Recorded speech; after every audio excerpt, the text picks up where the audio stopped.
Boa noite. No ar, mais um Análise Sindical.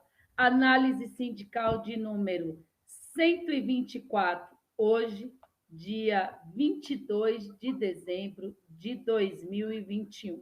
Hoje, temos um convidado especial aqui que vai comentar todas as notícias comigo, que faz um tempinho que não aparece aqui no nosso programa, companheiro lá direto de Brasília, Renan Arruda. Boa noite, Renan. Boa noite, Lília. Boa noite, produção. Um prazer estar aqui nesse programa de quase um gostinho de final de ano, né? Quase o último do ano, né? Semana que vem nós temos aí a retrospectiva de 2021, não é isso?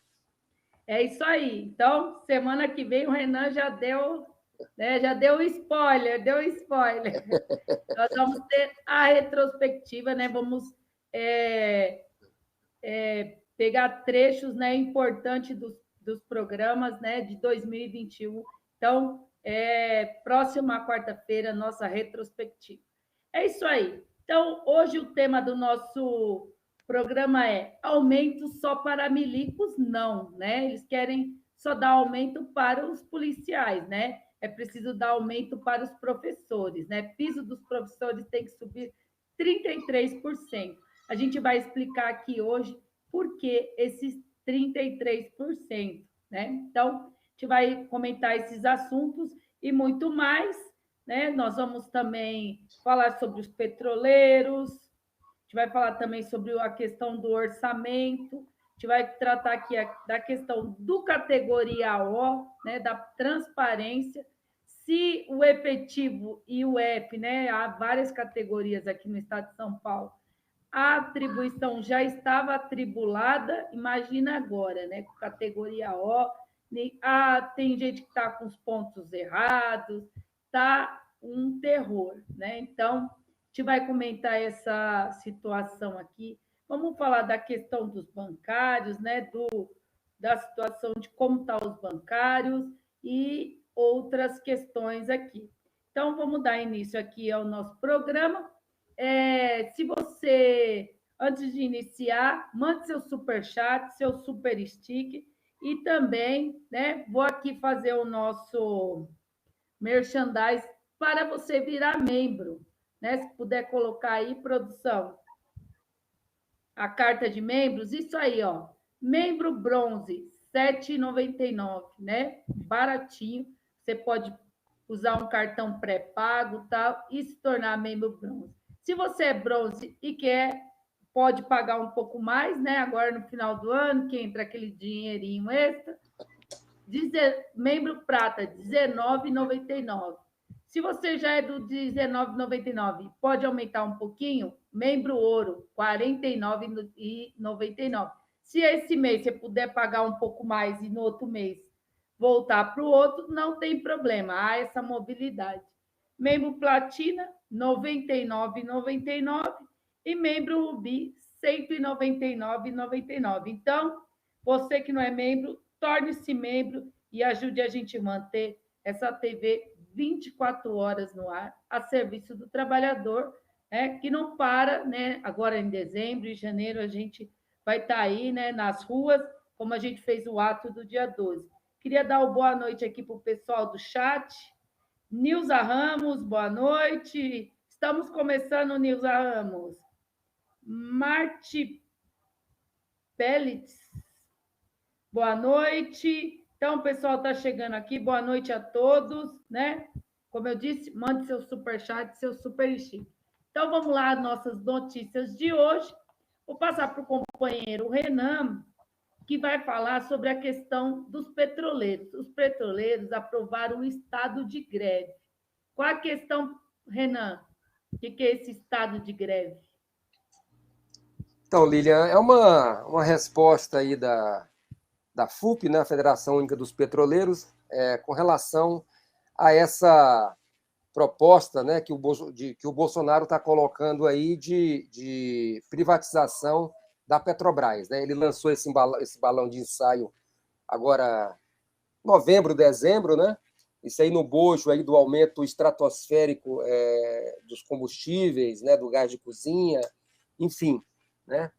que tem a ver, obviamente, isso aí é uma situação que está diretamente ligada ao golpe de Estado no Brasil, né? Um ponto central, aliás, do golpe é justamente o controle do petróleo brasileiro, né? E eles estão conseguindo isso aí, tanto no que diz respeito, já conseguiram aí praticamente todo o pré-sal, né? Conseguiram aí já uma parte boa das refinarias brasileiras. Esse ano aí nós tivemos 2 privatizações, 2 vendas de refinarias, né? E eles agora estão, o Bolsonaro está usando essa questão do aumento do preço do combustível para dizer que isso aí tem a ver com o próprio fato da empresa ser estatal. Pronto, para lá da canalice do presidente, né? Porque isso aí é justamente o contrário, é pelo fato de que a política de preços da Petrobras foi entregue totalmente na mão do conglomerado, das grandes empresas que controlam o petróleo mundialmente, que por isso está subindo o preço dos derivados. Né? Então, para lá disso aí, obviamente, essa política faz parte da política geral do golpe. Né? É um objetivo do governo Bolsonaro, a gente vê que isso aí tem resistências, né? A gente vê a própria crise de outras privatizações que estão aí em jogo, como é o caso dos Correios, né? Tem todo aí uma pendência com relação a uma disputa de interesses dentro no próprio interior interior do regime político golpista, né? Há briga entre setores aí, porque, obviamente, vários setores aí, os setores mais marginais aí do regime golpista, se sentem prejudicados, etc. e tal. Mas a Petrobras, acho que é o caso aqui em questão, acho que primeiro, né, é importante a iniciativa da FUP, dos sindicatos, né, no sentido de decretar um estado de greve, né, isso em primeiro lugar. Agora, eu acho que vale salientar o seguinte, né, obviamente que a venda da Petrobras seria, vamos dizer assim, a consumação de uma política que já está em andamento, né? A liquidação da empresa aí está a olhos vistos aí, né? Então, eu acho que não basta lutar contra a privatização da Petrobras, mas tem que lutar, na verdade, pela sua reestatização. Né? Veja, o que foi feito na Petrobras, não só da agora, né, do Bolsonaro, que vamos dizer assim, a pá de cal que ele está querendo promover, mas que já vem desde antes, né? Você vê agora, por exemplo, os caras estão... eu não estou com o número aqui agora, eu vou até pesquisar, se for o caso, eu passo aqui ainda no programa.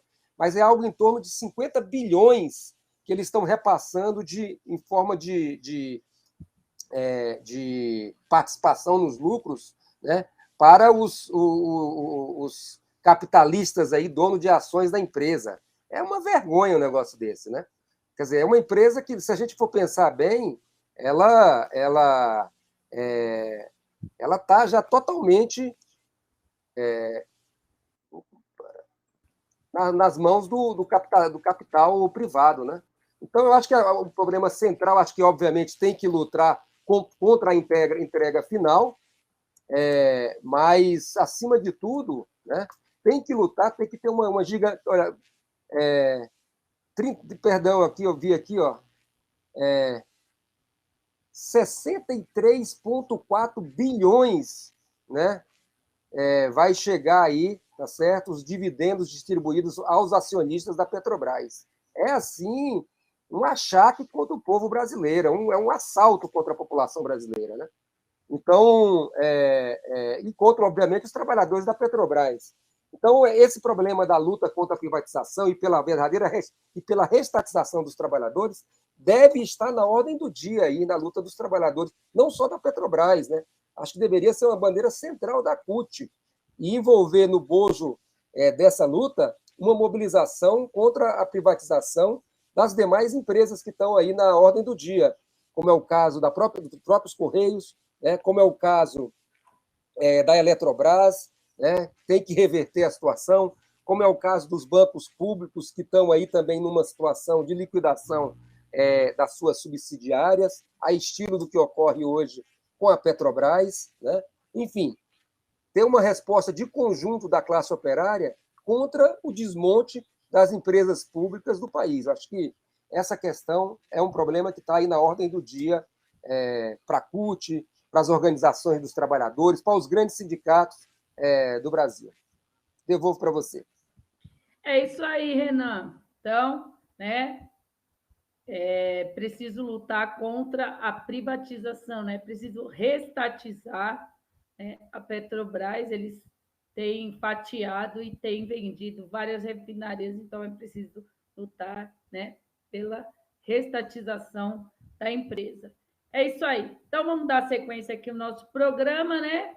Então, lembrando, mande seu boa noite, mande seu curta, né? Manda o seu superchat, seu super stick e ajude a gente a manter essa TV 24 horas a serviço do trabalhador. É isso aí. Agora eu vou tocar na questão do tema do reajuste, né? Do reajuste de 33%. Por quê, né? Reajuste do piso do magistério, né? Em 2022 tem que ser de 33%.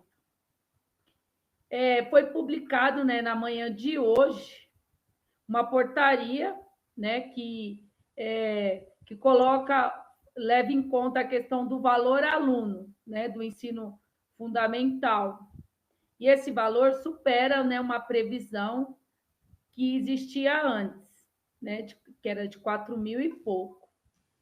E dentro desse valor por aluno, tem a ver com a questão do Fundeb, né? A questão do piso salarial do Fundeb. Nos 2 anos anteriores, o valor foi de 3.845. Aí, então, no último ano, não teve o reajuste. Então, o acumulado dessa conta dá 33%. Então, pela lei, né, eles têm que aumentar o piso nacional em 33%. Mas a gente sabe, né, que é a hora do golpe, né? O golpe querem mudar a lei. Então, eles não querem dar 33%.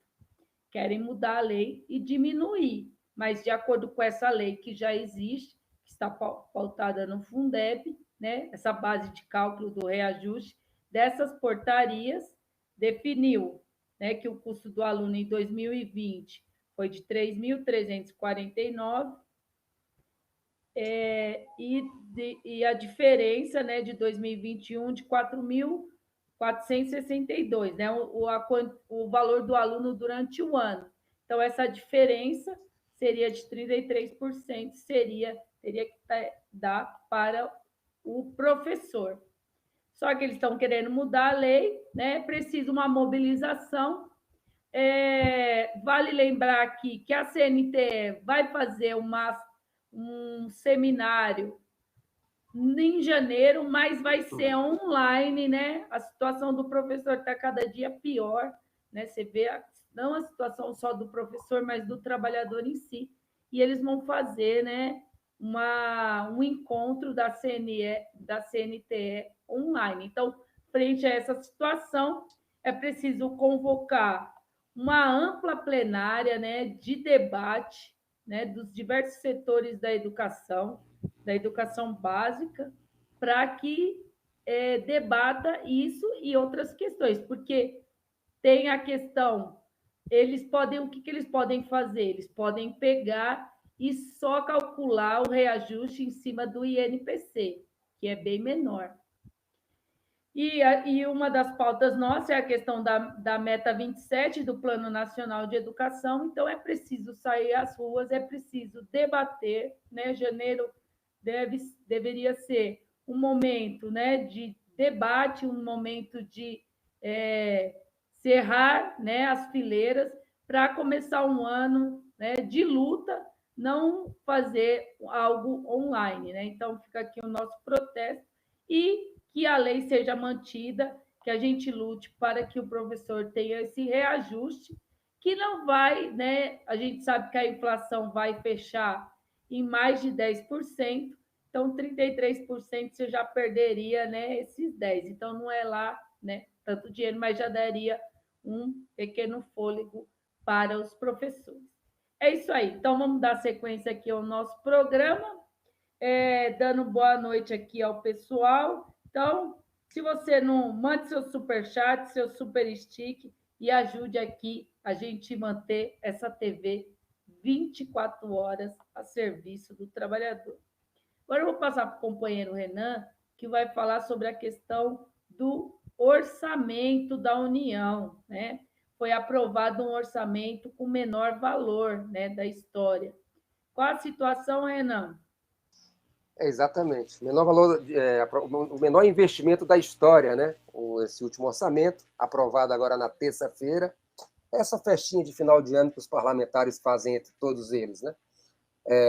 Por ampla maioria aí, 358 a 97 na Câmara e 51 a 20 no Senado, os parlamentares aprovaram aí com algumas emendas aí, né? O orçamento federal, né? Eu começo até falando aqui, tem uma declaração do deputado Rogério Corrêa, do PT, que ele fala o seguinte, né? Aqui está aqui segundo a matéria, ele teria dito que o projeto foi melhorado pelo relator, mas que continua muito ruim, né? Aí fala, e a expressão que ele usa, ele fala o seguinte, que é a cara do governo Bolsonaro. Bom, uma primeira questão assim, que eu acho que vale salientar aqui, né, tem a ver com essa questão que a Lília, inclusive, estava levantando aqui dos professores, é que um dos aspectos que foi apresentado aqui, não tem ainda qual o valor, mas é que o governo Bolsonaro está garantindo aí 1,7 bilhão para a reestruturação da carreira de policiais federais, né? Então, os policiais federais vão ter aí um reajuste, né? Não sabe qual o impacto disso aí, desse 1,7 bilhão para a categoria de conjunto, né?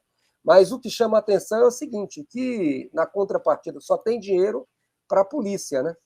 Para os trabalhadores, para os servidores públicos aí federais, né? É o pão que o diabo amassou, né?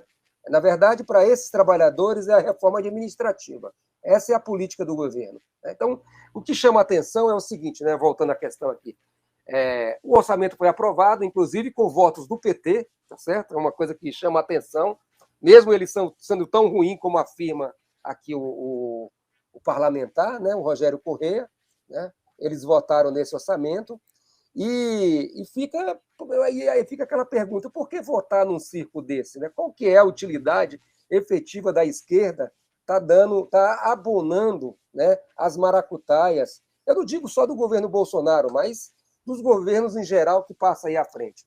Você pega o problema desse orçamento aqui, né?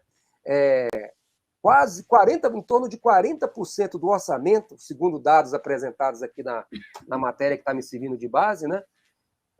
Vou dar já os números aqui, eles vão ser utilizados para pagar, para a rolagem da dívida interna, ou seja, para pagar juros.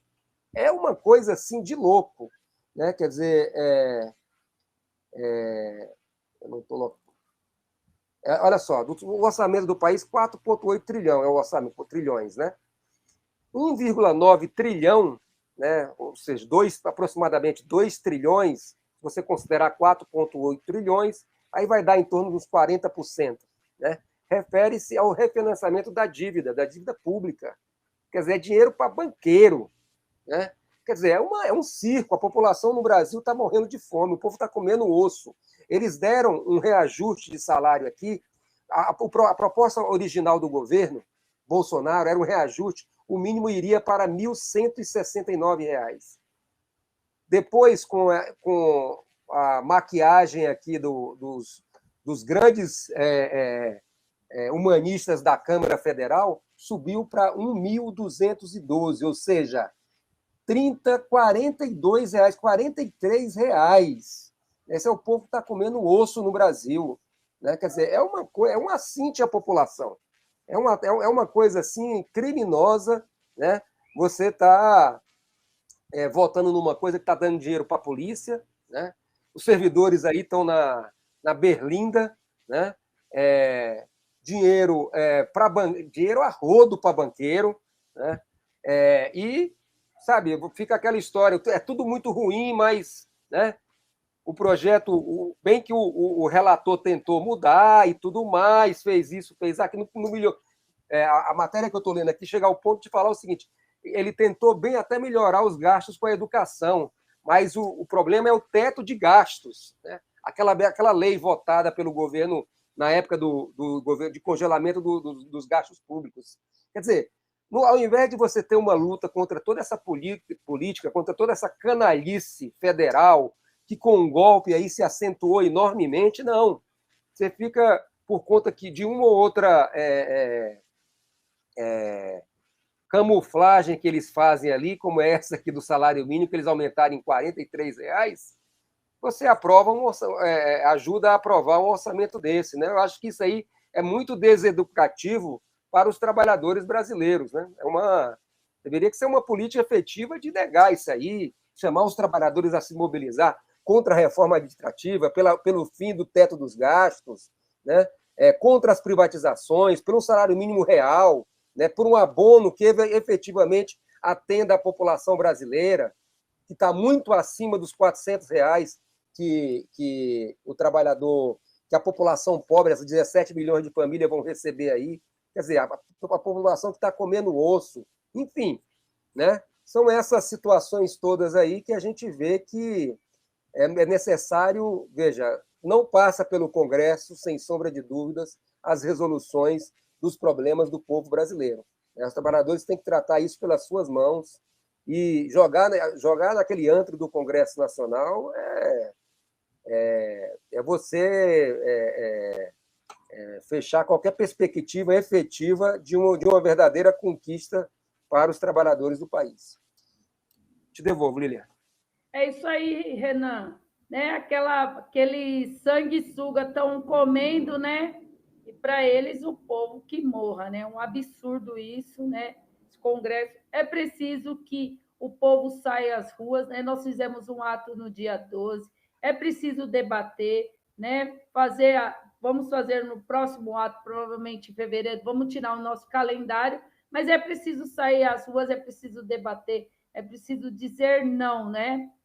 Fora Bolsonaro, Lula presidente, Lula sim, Alckmin não, né? A gente deve lembrar que a aliança com Alckmin não vai fazer avançar a luta dos trabalhadores. E aí eu queria agradecer aqui, né? LC29, que mandou seu super stick. Obrigado, companheiro. Faça como o LC29 e mande sua figurinha para a gente. Gostei aqui que o cara falou, PM nem tinha que existir. Quanto mais ter salário. É isso aí, né? Pelo fim da PM, né? Um absurdo.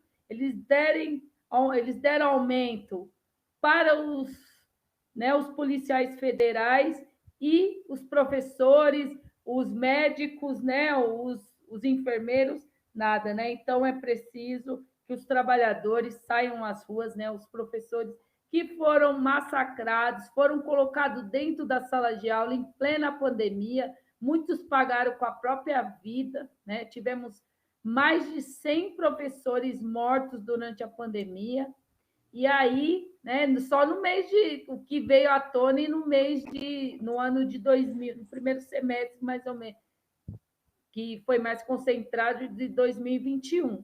Então, é preciso, né, abrir um amplo debate com a CUT, com a CNTE, né? A CNTE tem que fazer esse seminário, essa plenária, para debater essa questão, nosso reajuste de 33%. É isso aí. Então, vamos começar falando aqui, continuar. Vamos falar sobre a questão dos professores categoria O, né? Começou o Estado, né? Para quem não conhece, o Estado tem várias letrinhas agora, né? Tem um professor efetivo, e depois dos contratados há várias letras, né? Tem os Fs, depois tem os Os, né? Que são os trabalhadores que nem são ligados à Previdência do Estado, são ligados à questão do INSS.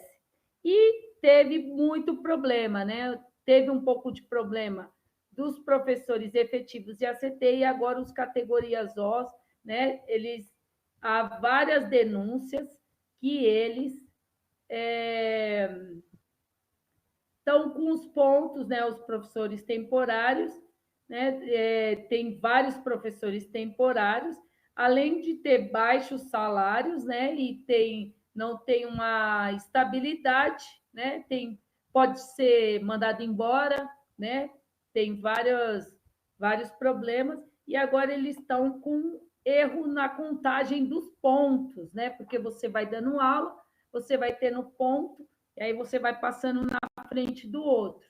E eles resolveram esse ano, desde o ano passado, fazer uma tal de atribuição online, coisa que não dá uma transparência, e entraram na justiça. Hoje tinha sido marcado o ato em frente à SEDUC, né, em frente à Secretaria da Educação, mas foi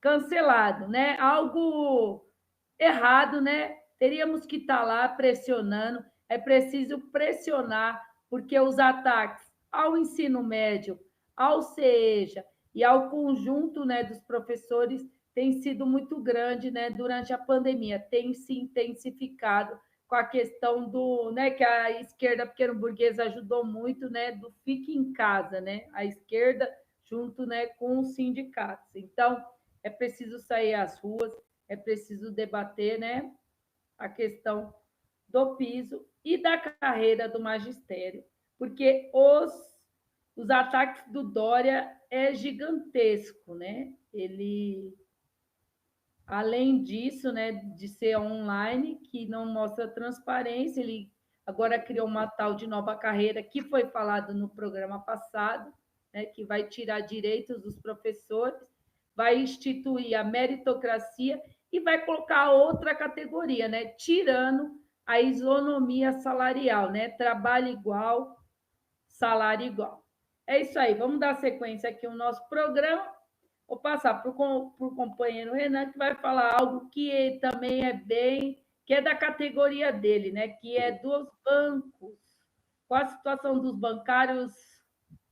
É isso aí, Não Lilian. fala no geral, não, porque senão vai o programa inteiro. Não, eu vou falar, os bancos, né, que a gente sabe que, há pouco eu falava aqui a respeito do orçamento, e me referi aqui sobre as verbas do orçamento que são destinadas aí para atender os serviços da dívida pública, né? Que é uma coisa, que é um dinheiro que vai para os bancos, né? Óbvio. Então os bancos são assim, eles controlam o governo, eles controlam em geral as empresas, as grandes empresas capitalistas são todas associadas aos bancos, que são grandes conglomerados, na verdade. Eles controlam, na verdade, assim, a vida do povo, desde aquele senhorzinho que vai pegar a sua aposentadoria uma vez por mês ali num banco público, né, até uma situação extrema dessa aí, que é o controle de uma nação como um todo, o controle de grandes empresas econômicas e tudo mais. Isso são os bancos, né? Então, assim, é uma máquina de fazer dinheiro, né? Haja com pandemia, sem pandemia, diminuindo a pandemia, com vacina, sem vacina, os lucros dos bancos permanecem sempre, sempre, sempre astronômicos, né? É isso que a gente viu aqui, apenas no primeiro trimestre, no terceiro trimestre, né? Que é a última apuração que nós temos de 2021, os lucros dos principais bancos no Brasil somou aí 26,2 bilhões. Isso no terceiro trimestre, né? Que é compreendido de julho, agosto e setembro. Né? Julho, agosto e setembro, 26,2 bilhões. Né? Enquanto isso aí, agora, obviamente, isso aí é feito, né, à custa de uma política aí, né, de ataques à população muito grande. Fechamento, como eu falei há pouco aqui do senhorzinho que vai lá tirar o salário deles, né? Hoje já tem mais de 2.000 municípios no Brasil que não tem agência bancária. Por quê? Porque os bancos fecharam. Então, obriga... e agora, com a privatização dos Correios, vai piorar mais ainda, se privatizar mesmo, né? Enfim, obriga a população pobre a andar, a se deslocar para cidades vizinhas, a dezenas de quilômetros e tudo mais, para poder sacar lá a sua aposentadoria, né? Ao mesmo tempo, é esse pessoal mesmo que reestrutura as agências a seu bel prazer, impondo aí planos de captação mirabolantes para os trabalhadores, é uma política de sistemática pressão no local de trabalho para a venda de seguros, né? Tudo quanto é tipo de venda para aumentar exponencialmente seus lucros, né? E, obviamente, o que é a contrapartida? Você pega, por exemplo, a Caixa Econômica Federal. A Caixa Econômica Federal ela foi linha de frente aí no pagamento do benefício da Covid, né? Então, comparado os mortos de trabalhadores no primeiro quadrimestre de 2020, primeiros 4 meses de 2020, com os primeiros 4 meses de 2021, aumentou em 254% o número de mortes. Tudo bem que não são todas relacionadas à Covid, mas dá para a gente tirar um balanço desse aí, que não são todas, mas a esmagadora maioria são relacionadas à Covid, né? Aqui em Brasília mesmo, nós sabemos de dezenas de casos de companheiros que pegaram a doença e muitos aí que foram, infelizmente, vieram a falecer. Para se ter, nesse mesmo período, né? Isso aí corresponde, em termos de números de morte, 13 foi no primeiro quadrimestre de 2020 e 46 no primeiro quadrimestre desse ano de 2021. Sendo que nesse período compreendido, aí, em um ano, foram 100 mortos na categoria, né? O maior índice percentual, inclusive, entre os bancários, que, obviamente, isso aí está associado a quê? Está associado ao atendimento, às filas, aí, ao serviço por conta do pagamento dos benefícios aí, né? Quer dizer, ou seja, também é uma outra contrapartida.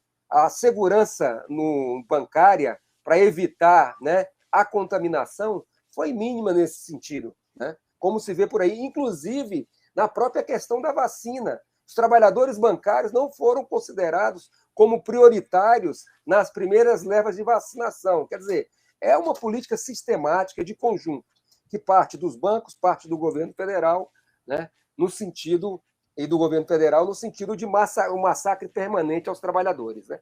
Isso aí, obviamente, pode e deve ser enfrentado, né?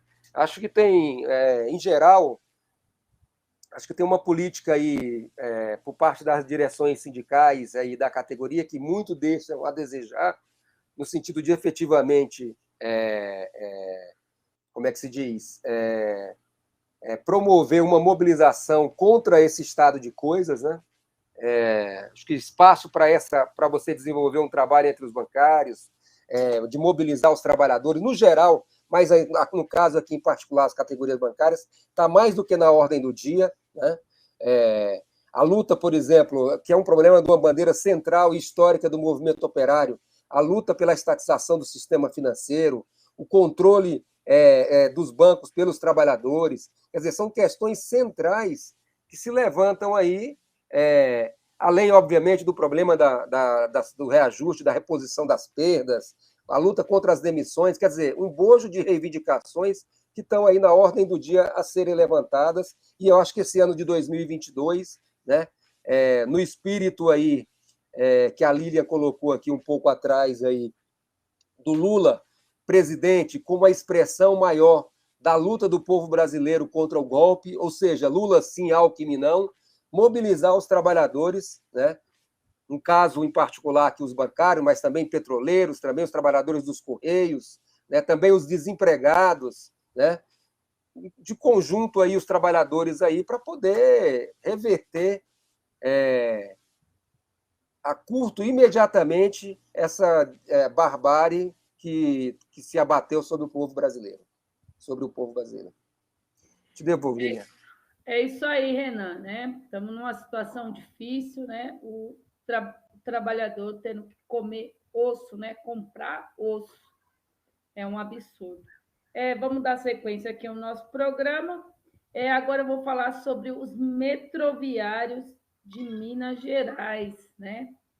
Os metroviários de Minas Gerais né, chamaram uma assembleia para o dia 19 de dezembro, né, domingo, em Belo Horizonte, em caráter de urgência, porque a administração estava passando por cima de alguns acordos coletivos, né, e eles estão querendo também privatizar, né, a empresa. Eles estavam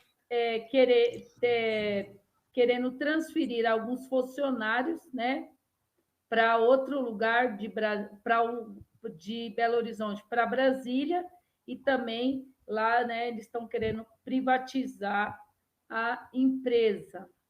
Aí o sindicato chamou a assembleia, ficou sabendo no dia 18, chamou a assembleia, e a categoria, né, foi aprovado uma greve por tempo indeterminado a partir do dia 23 de dezembro, né, quinta-feira, às 0 horas. Né? É preciso, né, uma greve, era preciso uma greve imediatamente, né? A gente sabe que dia 23 vai estar bem mais, por causa dos feriados, vai estar mais parado, né? Então o impacto seria melhor durante a questão de estar o trabalho, e também os metroviários, né, também denunciam, né, que eles estão propondo uma cisão, né, da Companhia Brasileira de Trens Urbanos, CBTU, né, criando uma outra empresa em Belo Horizonte. E essa empresa seria repassada ao Estado de Minas Gerais e depois privatizada com um aporte bônus, né? Então, com dinheiro público, iria para o setor privado, em torno de 3 bilhões, né? Então, é uma beleza, né? Você dá o transporte, né, para o povo lucrar, né? Algo altamente lucrativo, né? Metrô, ônibus, né? A gente sabe o que é, e eles fazem muito pouco manutenção, né? A gente sabe que é uma mina de dinheiro. Então, todo apoio aos metroviários, mas é preciso, né? Teria que chamar a greve imediatamente. É isso aí. Então, vamos dar sequência aqui no nosso programa. Vou passar para o companheiro Renan, que vai falar sobre a questão, né, da desoneração, né, da folha de pagamento. Qual que é a situação, Renan? Lília, a desoneração fiscal, né? Essa aqui, essa lei, ela foi aprovada agora no dia 9 de dezembro passado, no plenário do Senado, em votação simbólica, né? O que significa exatamente isso aí? A questão da desoneração fiscal, ela incide diretamente sobre a tributação que é feita na folha de pagamento das empresas, né? Dos trabalhadores, né? Trabalhadores das empresas, no que diz respeito aí à Seguridade Social. Aí, o que acontece? Isso aqui é uma lei que remonta a 2011. Início do primeiro mandato da presidenta Dilma, e naquele período, naquele momento lá, o objetivo era beneficiar 4 segmentos específicos, que era o setor de confecção, couros e calçados, call centers e software, né? Visava atingir esses setores aí e garantia o seguinte: antes, né, as empresas eram oneradas aí em 20% na folha de pagamento que pagava com relação aos seus funcionários. Com esse acordo aí, a tributação passou a ser de 1% até 4,5% sobre o faturamento, né? Isso aí, obviamente, qual que é a implicação de... Bom, a coisa começou dessa maneira, né? No decorrer dos anos, essa política aí de desoneração fiscal foi ampliando praticamente para todas as empresas da economia, né? Assim, uma contrapartida para tudo isso aí era que as empresas não demitiriam os trabalhadores, né? Mas ao longo dos anos, o que aconteceu? Não só os trabalhadores continuaram sendo demitidos, como foi ampliando, a cada ano que passava, mais e mais empresas iam se somando nesse grupo seleto, que acabou por se transformar num grupo aí unânime. Né? Para você ter uma ideia, tem aqui alguns números aqui com relação ao ano. Olha, então, aqui, ó, em 2018, né, aí no governo do golpista lá, né, do vice da Dilma, o vice-golpista da Dilma, já eram 17 setores que se beneficiavam com esse projeto. Aliás, isso, em 2018 chegou a ter uma diminuição para 17 setores. Chegou a ter 40 setores que eram contemplados com essa medida de desoneração. Quer dizer, uma política de uma verdadeira contribuição para as empresas privadas. Qual que foi a grande contrapartida disso aí? São duas para os trabalhadores. Primeiro, que não impediu as demissões, tá certo? Ao longo dos anos. Tem aqui, por exemplo, uma pesquisa na área do Sindicato Nacional da Indústria de Componentes para Veículos Automotores, publicadas isso em 2013, o setor empregava 220 mil trabalhadores. E no ano passado, ou seja, 2020, 156 mil, quer dizer, foram mais de 60 mil postos de trabalho, de demissões ao longo desses anos. Né?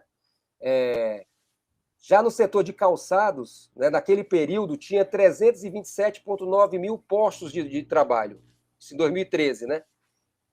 No ano passado, eram 247,4 mil, ou seja, 80 mil, quase 81 mil empregos a menos. Né? Ou seja, uma política de desmonte e as empresas, obviamente, sendo beneficiadas. Quer dizer, o trabalhador perdeu com o desemprego e perdeu. Isso aí é, inclusive, um dos motivos, né, alegados pelos governos para promover a reforma da Previdência. Né? Ou seja, tanto no sentido de aumentar a idade para a aposentadoria, supostamente porque as empresas estavam... porque o fundo de garantia, né, a Previdência Social, estava deficitária, não tinha condição de arcar com as aposentadorias, então, tanto no sentido de aumentar, como no sentido também de aumentar as alíquotas, ou mesmo criar alíquotas, como foi essa aí, que esse ano foi imposta aos servidores públicos. Né? Você pega os servidores públicos, por exemplo, nacionalmente, 12 milhões de trabalhadores se sujeitaram a essa situação. Né? Em média, e no geral, o que aconteceu? Os servidores pagavam o imposto de renda a partir do um piso que eles têm lá, que era, na época que eu vi isso aí, era em torno de R$6 mil. Né? A partir de R$6 mil, eles começavam a pagar imposto. O que aconteceu? Agora o imposto é pago em cima de tudo. Né? Quer dizer, é uma coisa assim, virou... A pessoa pagava R$300, R$400 de imposto por ano, por mês, passou a pagar R$2 mil por mês de imposto de renda. Uma coisa assim... Eu acompanhei muito isso aqui no caso dos professores aposentados aqui do DF. Enfim, criou alíquotas, novas alíquotas para os trabalhadores, aí, para aposentados e tudo mais. Né? Aumentou o número de anos trabalhados, tudo para quê? Para contemplar essa política. No final das contas, ou seja, quem paga tudo isso aí é o trabalhador. Né? Você paga, inclusive, com a sua própria vida, você é condenado a morrer trabalhando. Essa é a política de desoneração fiscal, é beneficiar as empresas, os capitalistas e descarregar, né, nas costas dos trabalhadores, né, o ônus dessa benesse que é dado aí aos capitalistas. É isso aí, Renan. Então, vamos lá, vamos dar sequência aqui, chegando, né, quase no final do nosso programa. Agora eu vou falar sobre a questão, né, já vamos começar, né, para dar um gostinho do nosso balanço.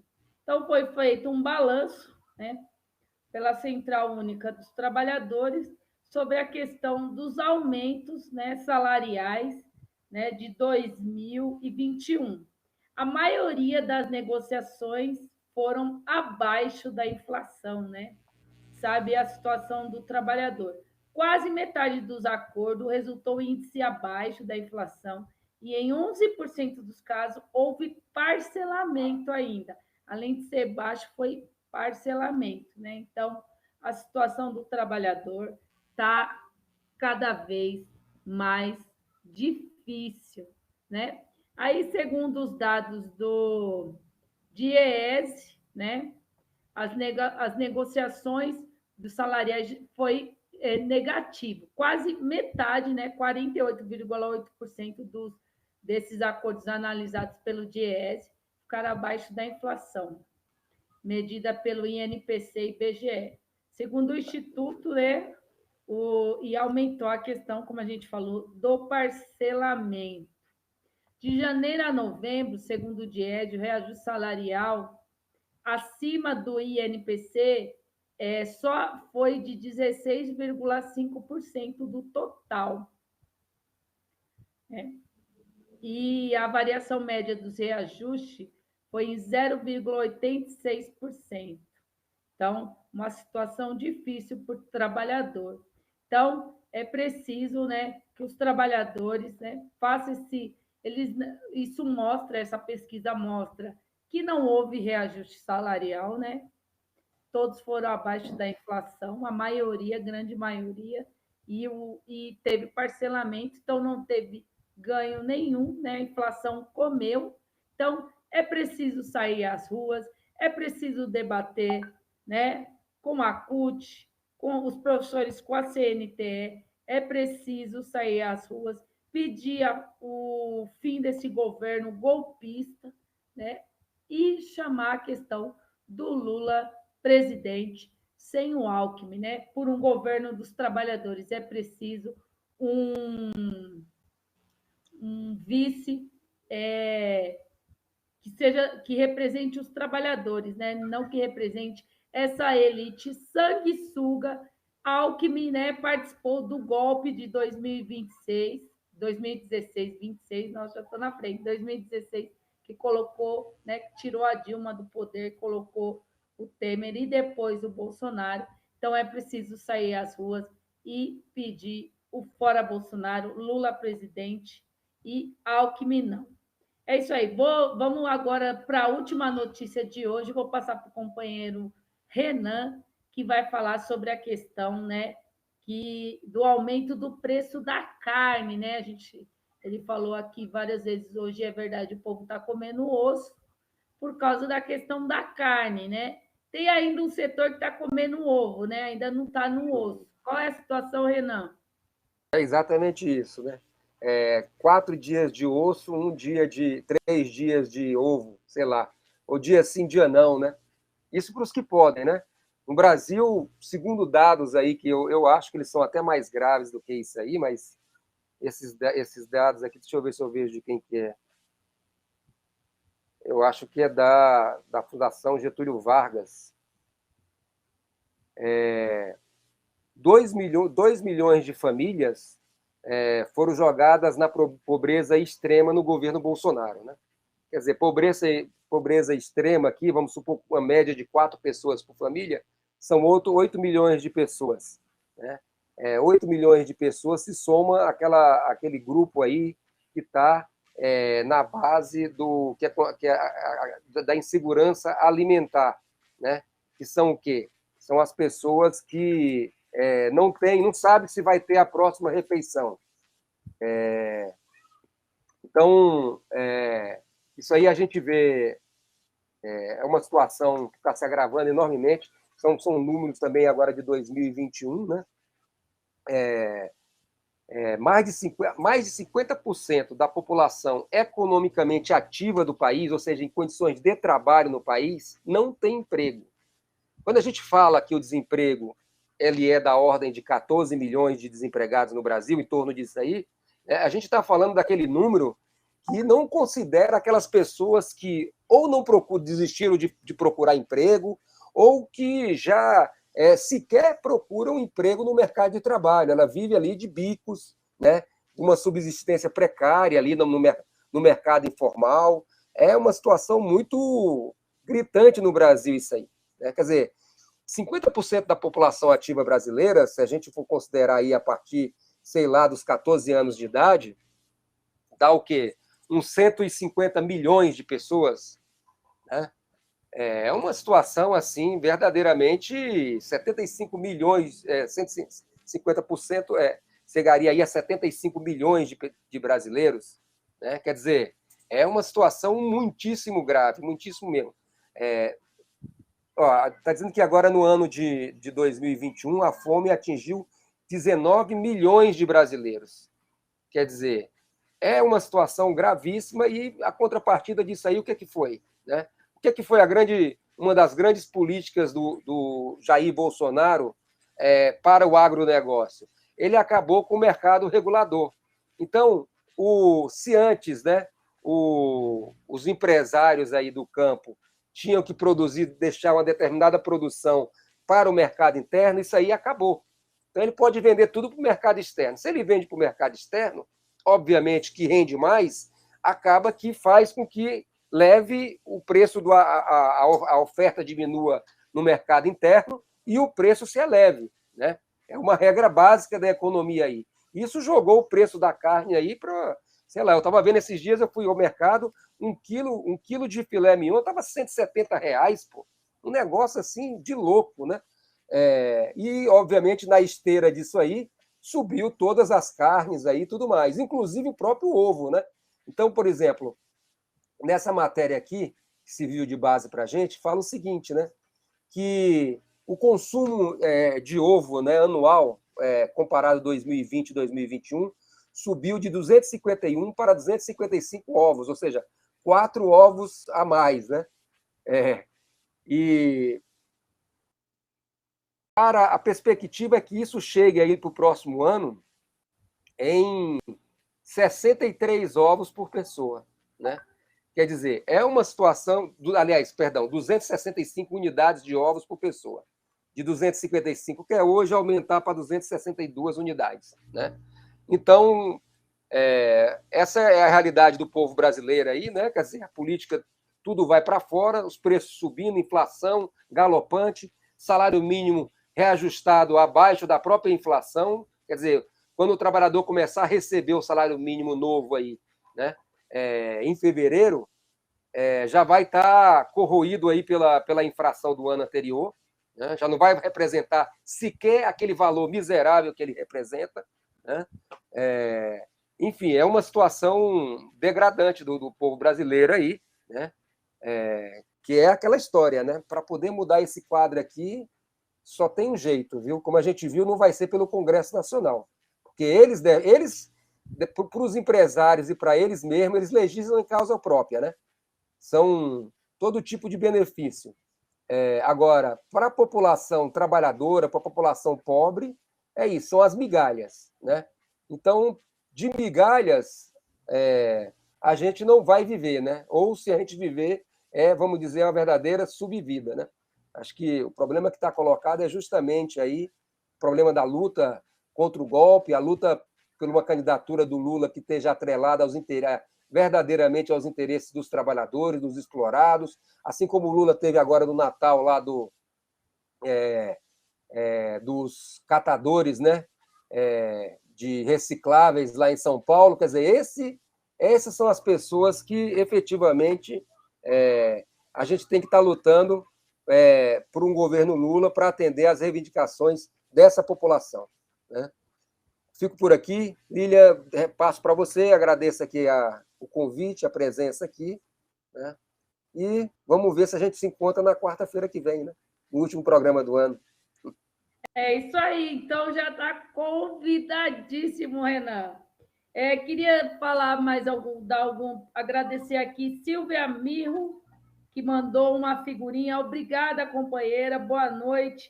Obrigada por estar aqui com a gente. Ela mandou aqui, falou que ela mora em Mato Grosso do Sul, né? Que é o estado onde tem muito, né, gado. E ela falou aqui, ó. Lá as acomodações dos gados são mais luxuosas que dos indígenas e os sem terra. E um problema, né? A gente é o maior produtor de carne e a carne, né, está na hora da morte, né? Poderia ser muito mais barata, né, muito mais acessível para o povo brasileiro, né? Então, um absurdo, né? A gente sabe a situação, né, da população, né, como o Renan falou, a carne de segunda já está mais de R$ 30, né? Então a gente sabe que não tem condições, né, a população que vive de um salário mínimo não tem condições de comer a carne, tem que substituir, e grande parte da população, né, já que uma parte grande não sabe nem se vai, né, almoça hoje e não sabe nem se vai jantar no mesmo dia, né? Então, uma situação calamitosa. Queria dar boa noite aqui, queria que o companheiro Renan desse boa noite. Fica reafirmar aqui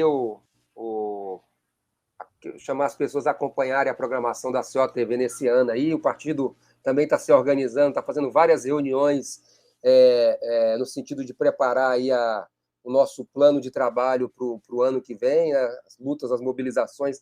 Nós temos que estar na rua aí desde o início do ano, lutando aí em torno da candidatura do Lula, né? Uma candidatura por um governo dos trabalhadores, Lula sim, Alckmin não, né? Acho que essa aí é a bandeira central, que não apenas nós do PCO, mas que setores muitos aí